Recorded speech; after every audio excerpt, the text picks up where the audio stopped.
At this point, I've done quite a lot of smartphone gimbal testing, and I'm going to try and keep this one fast-paced, short and sweet, just highlighting the information that I think would be relevant to know. So, here it goes. The build quality feels mediocre. It's largely plastic, as are most of the others, and there is a bit of rubber on the grip, which is nice, but it's nothing amazing in either a good or a bad way. The buttons feel a little bit cheap, and sometimes they're not super responsive.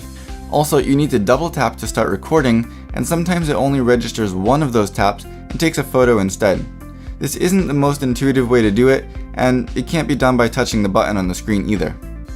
The slider for zoom and focus seems to work okay, but I don't see any way to adjust the speed, unfortunately. I like that the 4 modes are listed on the handle so you don't have to remember them, but there's no home or recenter option. That's a major bummer.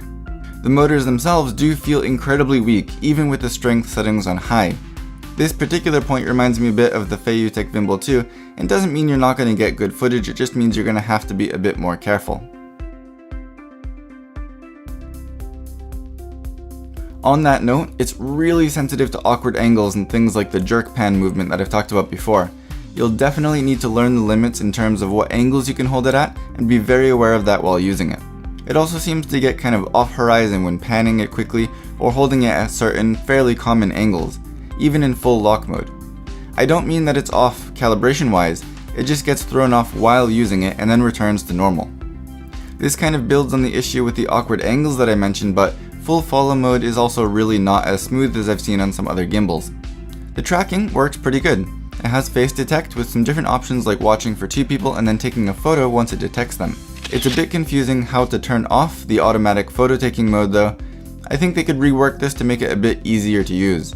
The actual tracking does seem to work well though, both in object and face tracking. Overall, what's in the app does seem to work. There are some nice settings like deadpan adjustments, for example, that could help to get smooth or controlled motion, and despite the large number of things that you can adjust in this app, there's some very basic things missing, like different frame rates, for example.